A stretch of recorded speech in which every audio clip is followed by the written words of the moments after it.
Bueno, ayer envié en efecto una carta a las mamás, a los papás de los jóvenes de Ayotzinapa que fueron desaparecidos hace 10 años. Hice el compromiso con ellos de buscarlos hasta encontrar a los jóvenes. Y trabajamos en eso todo el tiempo. Se avanzó, no como quisiéramos, pero no es un expediente cerrado, va a continuar la investigación y se aclararon varias cosas que no se conocían, que la gente no sabía, porque siempre se manejó este asunto solo arriba, este lamentable caso.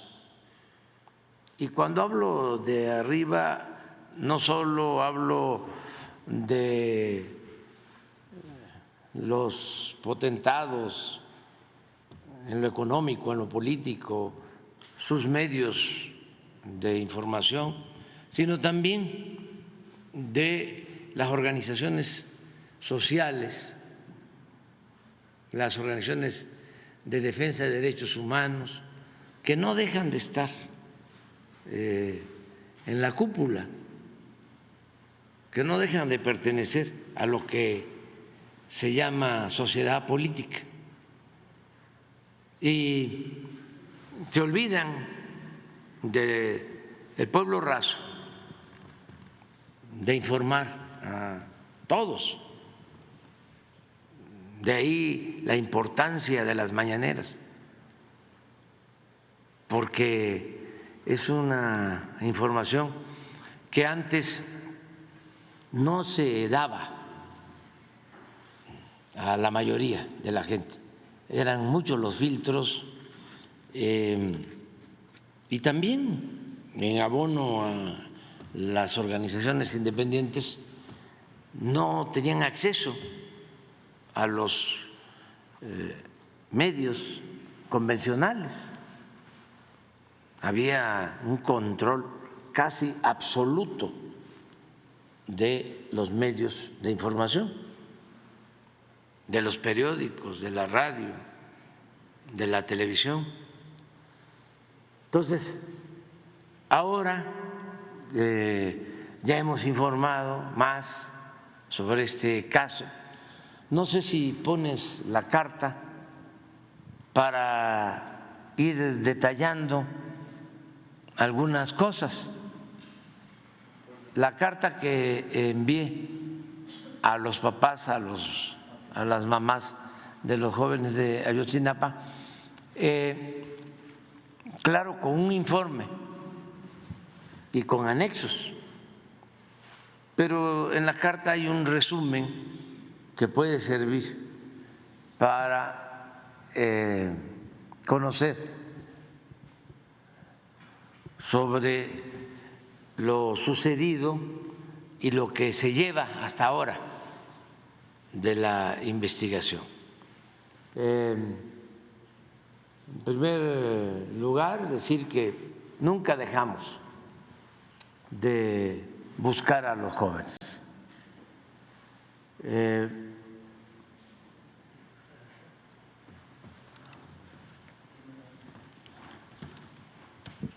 Madres y padres de los alumnos de la Normal Rural Raúl Isidro Burgos de Ayotzinapa, desaparecidos en Iguala, Guerrero, el 26 de septiembre de 2014.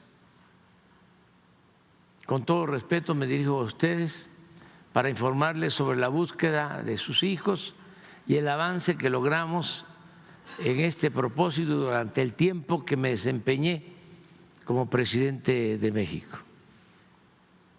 Como ustedes saben, desde el inicio de mi mandato me propuse con toda convicción destinar tiempo, recursos y voluntad para esclarecer los trágicos hechos acontecidos hace 10 años, castigar a los responsables y sobre todo encontrar a los jóvenes. Les aseguro que nunca dejamos en el olvido esta justa y humana misión. Desde los primeros días confié esta responsabilidad en Alejandro Encinas Rodríguez, subsecretario de Gobernación, y él contó siempre con todo mi apoyo y respaldo para conformar un equipo de trabajo, establecer relaciones con los abogados de ustedes, de las madres, de los padres, y con organizaciones de defensa de derechos humanos nacionales y extranjeras. Asimismo, le otorgué a Alejandro Encinas mi confianza para hacer acuerdos con quienes pudieran informar sobre el paradero de los muchachos. De esta forma pudimos avanzar, pues a cambio de detener la extradición a Estados Unidos de Abigail González Valencia, presunto miembro del Cártel Jalisco Nueva Generación, uno de los miembros del grupo delictivo Guerreros Unidos, Gildardo López Astudillo, aceptó colaborar en calidad de testigo protegido y como resultado de su participación se logró identificar los restos de 2 de los muchachos desaparecidos. Eso lo hicimos en los 2 primeros años, los 2 primeros años del gobierno. Sin embargo, no ha sido posible avanzar más porque el personaje principal que mencioné, que permanece en la cárcel, aquí quiero aclarar, él no tuvo una participación directa, sino en la cárcel conoció a muchos de los que participaron en la desaparición de los jóvenes. Y él pidió, porque se está solicitando su extradición a Estados Unidos, como tiene relación con ellos, con algunos de los que participaron, y a nosotros lo que nos interesa es encontrar a los jóvenes, dijimos, vamos a esperar a tener la información porque es lo más importante. Entonces, a sabiendas de que él podía ayudar en esto, se le permitió ser trasladado incluso a un penal distinto y ayudó, pero luego dejó de mostrar voluntad para seguir cooperando, aun cuando él tiene la comunicación y el contacto con otros integrantes. Todo esto que les estoy planteando, tenemos pruebas suficientes. De la organización Guerreros Unidos, también de policías municipales de Iguala, Cocula y de autoridades locales que saben de lo ocurrido o participaron en la desaparición de los jóvenes. Aquí conviene recordar que desde el principio de estos lamentables hechos se cometieron consciente o inconscientemente una serie de errores y omisiones que han complicado el esclarecimiento de lo sucedido en Iguala y conocer el paradero de los jóvenes. Recordemos que el gobierno anterior quiso dar carpetazo al asunto, construyendo la llamada verdad histórica, según la cual los jóvenes habían sido asesinados y quemados en el basurero de Cocula, Guerrero, por los integrantes de Guerreros Unidos, con la complicidad de policías y autoridades locales. Esta versión fue sostenida por el entonces Procurador General de la República, Jesús Murillo Caram, y por Tomás Herón, extitular de la Agencia de Investigación Criminal. Dicha conclusión fue parcialmente descalificada, en particular lo relativo a la incineración de los jóvenes en ese sitio, pues como fue probado por peritos en la materia, resultó completamente falsa esa versión. Además de esta irresponsable actitud, por intervención de organizaciones de defensa de derechos humanos, esto es un asunto también que amerita un análisis autocrítico, sobre todo del PRO, de la Organización de Derechos Humanos, Agustín Pro.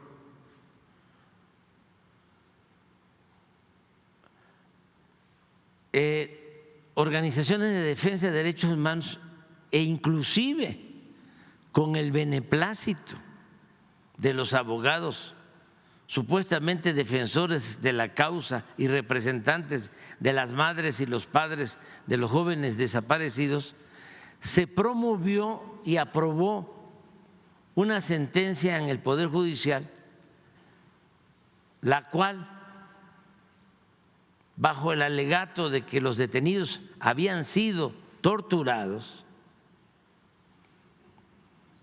cosa que no fue cierta del todo, y hay también pruebas.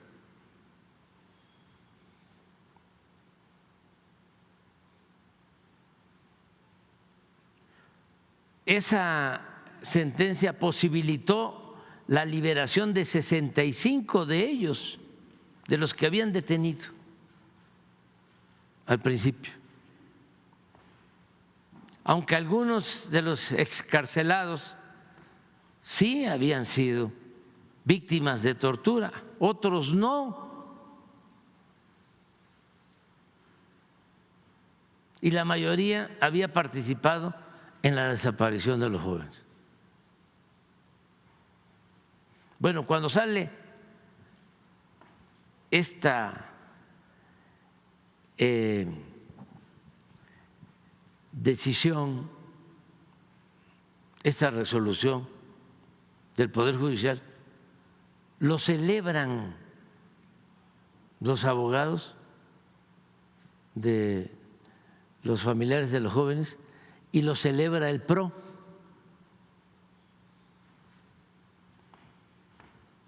También resulta necesario recordar en este punto que extrañamente los encargados de la Fiscalía Especial, ministerios públicos y los integrantes del grupo interdisciplinario de expertos independientes de la Comisión Interamericana de Derechos Humanos de la OEA, en vez de celebrar la decisión, esto ya lo he dicho, que tomamos de solicitar órdenes de aprehensión contra el procurador y miembros del Ejército, se opusieron rotundamente a dicha medida, hasta el punto que el fiscal especial renunció y la mayoría de los miembros de la comisión de la OEA se retiraron. Asimismo, conviene subrayar que con el paso del tiempo, porque al principio, después de este terrible acontecimiento, todo recaía en culpar a las autoridades locales, al presidente municipal de Iguala y a las autoridades locales. Las protestas todas eran en ese sentido. Incluso cuando la OEA interviene desde el inicio, habla de que los responsables de la desaparición de los jóvenes habían sido autoridades locales, policías municipales. No se hablaba del ejército ni del gobierno federal.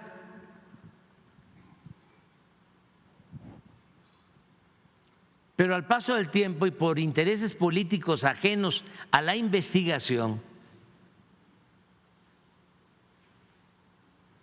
tanto del país como del extranjero, empezó a manejarse la versión de parte de los defensores, entre comillas, de las madres y padres de los estudiantes, que los responsables de la desaparición de los jóvenes habían sido miembros del ejército. Pasaron como 1 año, 2 años y empezaron con esa versión. Esta conjetura fue impulsada, entre otros, por la pseudoperiodista Anabel Hernández. Eso es importantísimo porque yo fui víctima de la calumnia de esta señora periodista. Sin ninguna prueba, acuérdense, 15 días antes de la elección pasada sacó un libro vinculándome con el narcotráfico. Entonces, sé perfectamente quién es esta señora. Por sus actos. No la conozco personalmente, creo que una vez la vi hace muchos años, pero por sus actos, claro que la conozco, por los hechos. Entonces, esta señora escribió un libro llamado La verdadera noche de Iguala, publicado en 2016. En el cual se atrevió a afirmar sin ninguna prueba, como ya se los expresé en la carta anterior a los padres, que los estudiantes habían sido secuestrados sin proponérselo, que los estudiantes habían secuestrado sin proponérselo un camión con heroína con destino a Estados Unidos. O sea, que ese fue el motivo. En un apartado de su libro titulado precisamente, fíjense cómo, fue el ejército, desde ahí empieza, cuenta así esa historia y es importante leerlo, lo que dice. La noche del 26 de septiembre de 2014 le informaron a un narcotraficante con un importante nivel de operaciones en Guerrero. Por cuestiones éticas y si está de por medio un asunto tan delicado, tan doloroso, que implica hacer justicia, ella debió todavía puede decir quién es. Quienes se encontraban en Iguala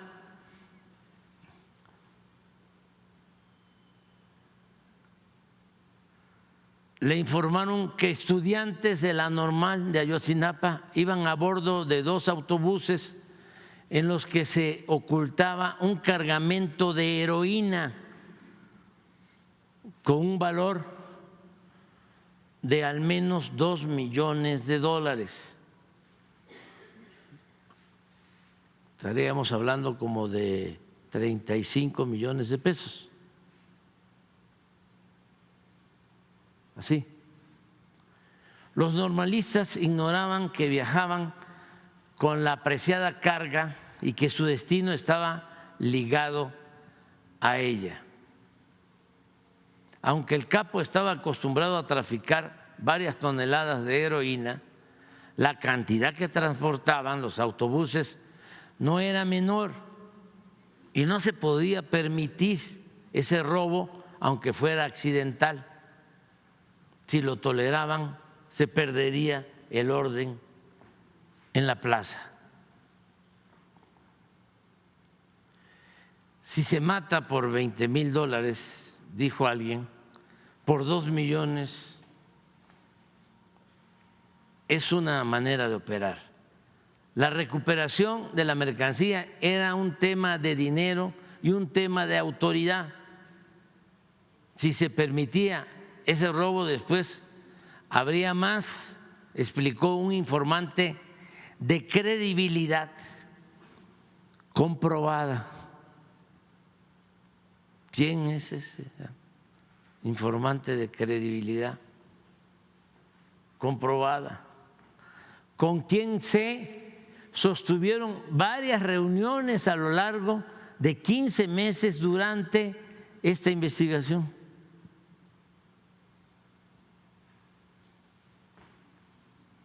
El narcotraficante en cuestión, o sea, si se tratara de un periodismo de investigación vinculado a hacer el bien,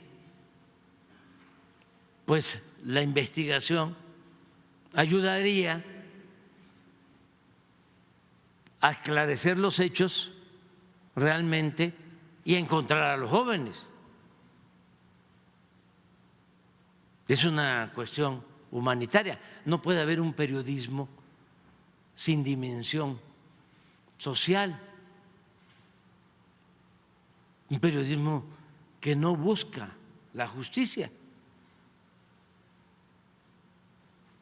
El narcotraficante en cuestión tenía al menos 8 años trabajando en la entidad, primero como colaborador de Arturo Beltrán Leiva, con el que traficaba droga a Estados Unidos, no como un subalterno, sino como un socio minoritario que con el tiempo adquirió más poder, aunque logró mantener un perfil discreto, pero su nombre nunca se ha mencionado en las causas penales de otros integrantes de ese cártel, como Edgar Valdés Villarreal, Gerardo Álvarez Vázquez o Sergio Villarreal Barragán.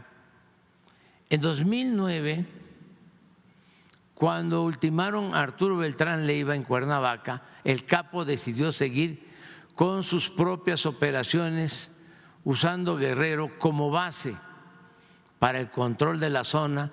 Tenía en su nómina a militares del 27 y 41 Batallón de Infantería, policías federales, policías ministeriales de Guerrero, policías federales ministeriales, policías municipales de Iguala y diversas autoridades de los municipios cercanos, así como en la sierra donde se siembra la amapola y se procesa la heroína.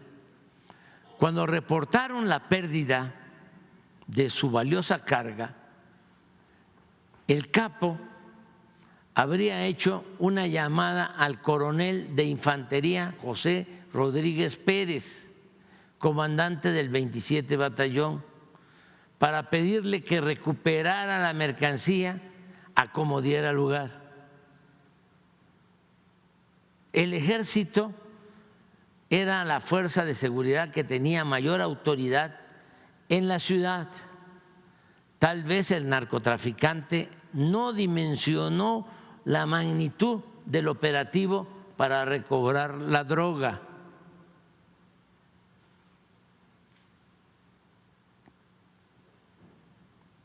Quien encabezó, dice el informante de la señora Anabel, la operación para rescatar la droga fue el mismo ejército. Aquí lo dice, señaló la fuente de información enterada de los hechos. De acuerdo con esta versión, en el momento en que los militares rescataban la droga de los autobuses, los normalistas a bordo se habían dado cuenta de lo que estaban extrayendo de los compartimientos. Imprevisto que detonó súbitamente la necesidad de desaparecerlos para no dejar testigos. Sí se va entendiendo, ¿verdad? Según habría contado el capo a sus conocidos de confianza, su gente no intervino en la operación, dejaron todo en manos de los militares. El mismo personaje desconocería el paradero final de los normalistas, pero alguien le informó que supuestamente habían llevado al menos a un grupo de estudiantes a las instalaciones del 27 Batallón de Infantería. Según el capo, mi intención nunca fue que mataran a tanto joven. Se excedieron de haber sabido que iba a pasar eso, se habría quejado el capo, quien irónicamente no es, repite, ninguno de los detenidos por la Procuraduría General de la República vinculados a la desaparición de los 43. En la evaluación nacional de la amenaza de las drogas elaborada por la DEA, se afirma, dice la periodista, que la mayor parte de la heroína que se consume en Estados Unidos proviene de México y en menor medida de Colombia. Según la DEA, hasta 2015 Guerrero seguía siendo una plaza que controlaba el cartel de los Beltrán Leiva y sus socios, con una pequeña presencia del cartel de Sinaloa. Es significativo que en el reporte de esa agencia no existe una sola línea dedicada a Guerreros Unidos, ni a los llamados rojos. O sea, no existe nada sobre Guerreros Unidos ni los rojos, que supuestamente fueron los que intervinieron en la desaparición de los jóvenes. Pero aquí dice, no. Los únicos grupos en los que se enfocó la PGR en su investigación sesgada. El informante explicó que si bien las células criminales de los Rojos y Guerreros Unidos tienen operaciones en Guerrero, son de poca escala y están por debajo del nivel de poder del capo en cuestión. Esto está en su libro. ¿Qué digo yo? Esta señora que maneja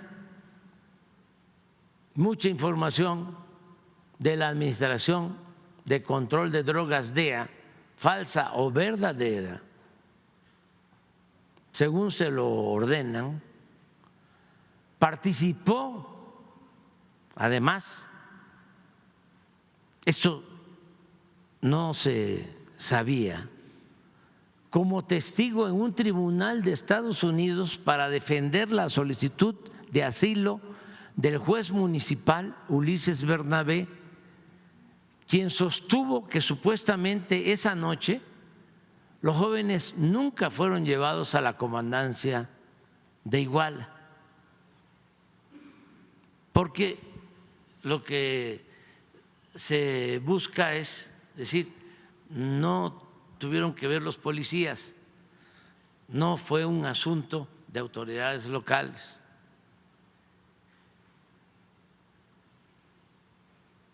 Los jóvenes nunca fueron llevados a la comandancia de Iguala. Cuando hay testimonios, muchos testimonios formales, que aseguran lo contrario, es decir, que las policías de Iguala los sacaron a los jóvenes en patrullas de esas instalaciones hacia lugares desconocidos. No obstante, esa declaración dolosa de la señora Anabel y del juez fue aceptada por el Departamento de Justicia de Estados Unidos, el cual gestionó el asilo a dicha persona.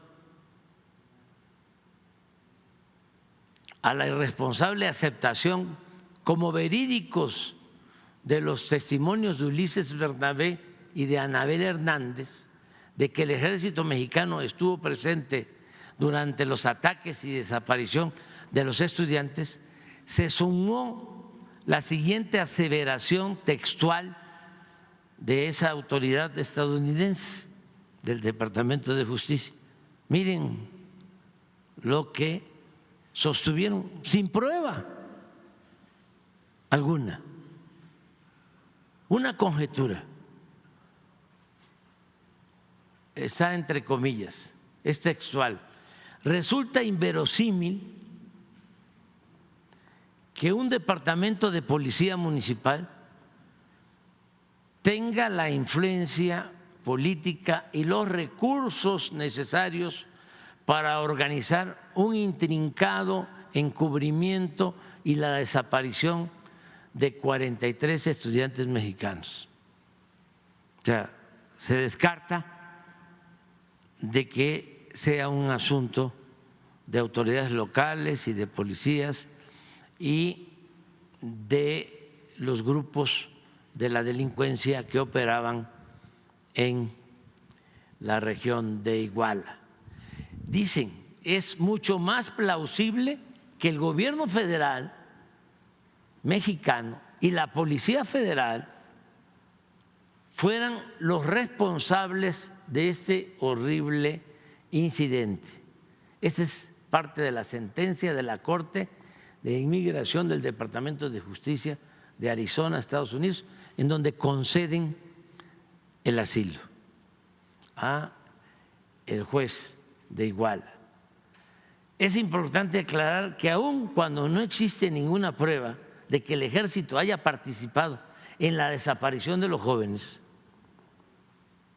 si se encuentra hacia adelante que sí participaron con pruebas, desde luego que se tiene que aceptar, castigar a los soldados, a los mandos y no permitir, no tolerar impunidad de nadie.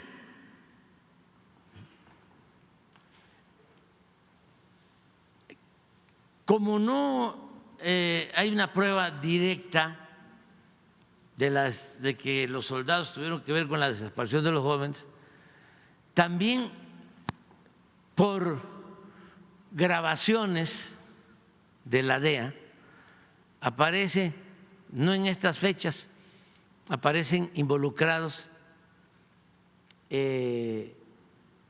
militares. Estaríamos hablando de posibles delitos de vinculación con la delincuencia organizada, o porque esa noche salieron soldados del batallón que fueron a la comandancia, que fueron a un hospital, ¿sí?, aunque no participaron en la detención, desaparición de los jóvenes, sí pueden resultar responsables por el delito de omisión. al no haber actuado para evitar los actos de violencia contra los jóvenes. Cabe señalar que en toda esta investigación realizada hemos contado con el apoyo de las Fuerzas Armadas. Dicen los abogados de los padres y los del PRO que pues no me hacen caso a mí los mandos del ejército y que manda el ejército, y que aunque yo tenga buenas intenciones, no puedo yo obligarlos a que digan la verdad.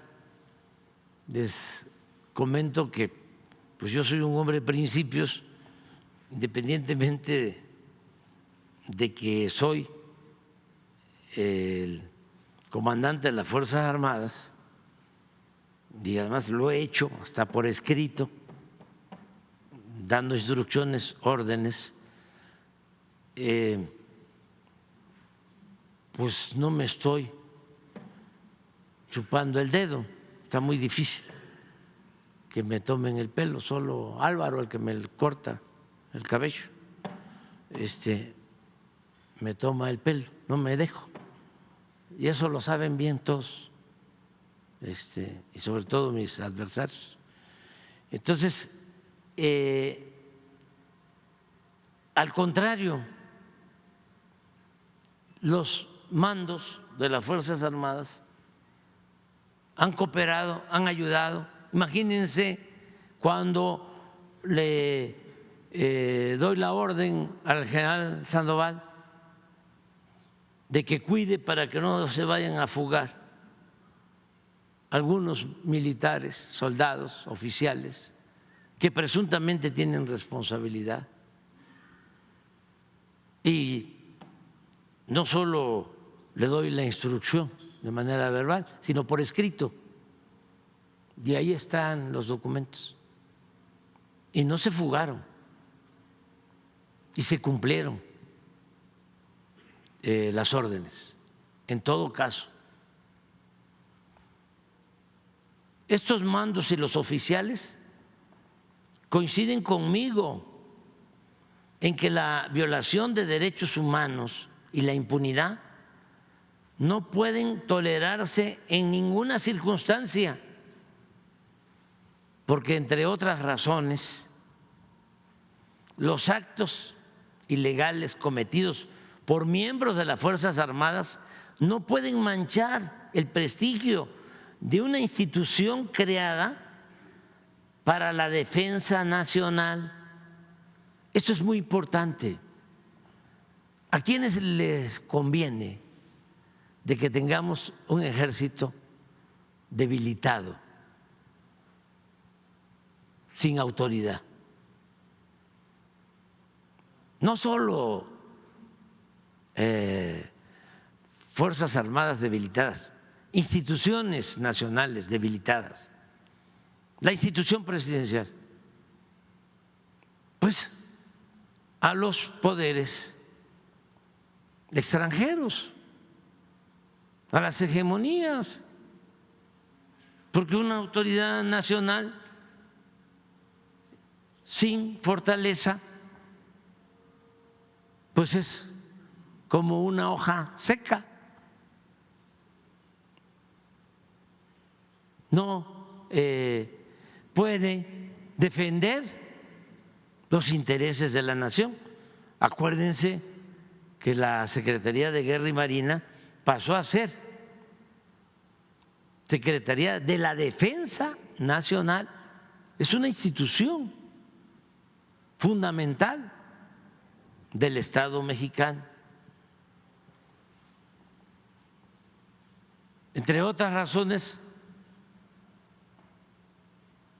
no pueden manchar los actos ilegales de algunos miembros de las Fuerzas Armadas el prestigio de una institución creada para la defensa nacional, que debe ser baluarte. Si nuestro ejército, si nuestra Secretaría de Marina, nuestra Armada de México, como lamentablemente lo fue esta última institución durante el gobierno de Calderón, se subordina a gobiernos extranjeros, ya no somos un país libre, independiente, soberano. Entonces siempre hay esa intención de socavar instituciones nacionales para poder someter, que es una práctica siempre de los potentados, que se usa, es un método, y esto para la enseñanza de jóvenes, que se utiliza también, o antes se utilizaba, por los dueños de las grandes corporaciones de comunicación. No les convenía que el presidente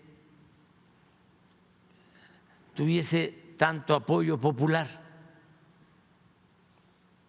porque un presidente fuerte con apoyo popular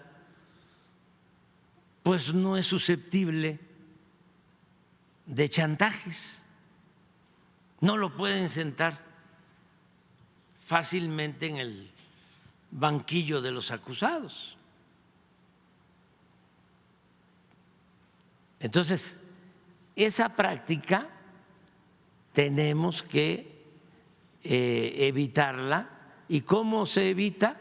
Pues actuando con rectitud, con honestidad, hablando con la verdad, no mentir, no robar, no traicionar al pueblo. Son instituciones que deben ser baluarte del Estado democrático, justo, libre y soberano de nuestra República. Adelante. En consecuencia, por la presunta participación en la desaparición de los jóvenes, se han procesado 151 personas, de las cuales 134 son civiles, 16 militares, incluidos 2 generales. Esto en ningún otro país se hace, se ha hecho.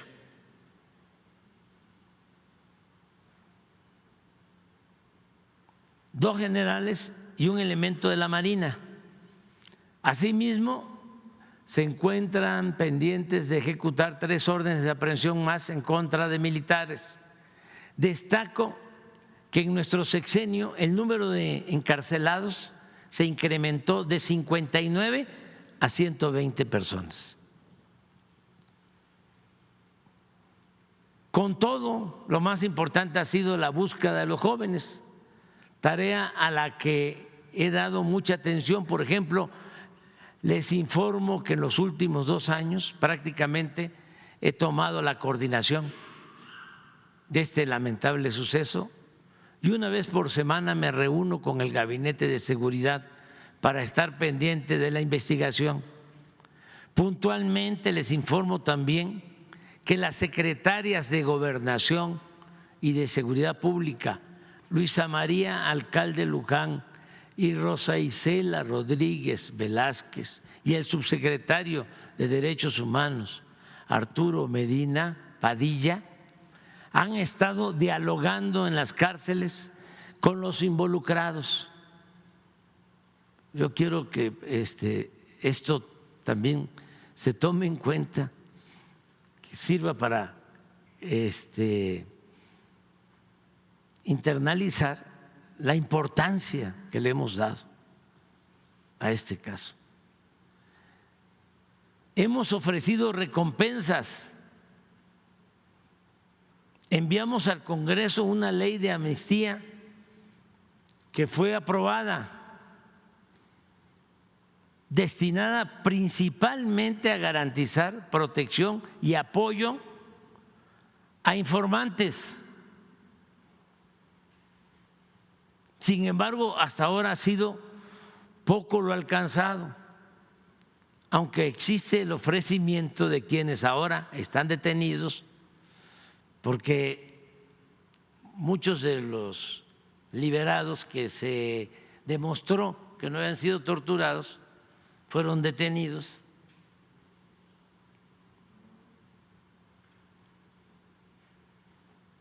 Y existe el ofrecimiento de ellos, estamos en ese proceso de aportar en un futuro cercano información para encontrar a los estudiantes desaparecidos. Añado que durante nuestro gobierno la búsqueda en campo ha sido permanente. Hemos explorado 858 sitios con la participación de 270 personas de las distintas instituciones y con el equipo tecnológico más apropiado. Les expreso que hasta el último momento de mi gobierno continuaremos buscando a los jóvenes y considero que este vergonzoso y lamentable asunto no debe cerrarse nunca. Es un expediente abierto y si nosotros no podemos esclarecerlo, deseo de todo corazón que lo logre la próxima presidenta de México, Claudia Sheinbaum Pardo, una mujer de principios, convicciones y partidaria de la justicia. En el informe y los anexos que les hemos entregado viene una relatoría más detallada y datos que consideramos de interés para ustedes y para el pueblo de México. Los abrazo. Esta carta y toda la información va a subirse a la red.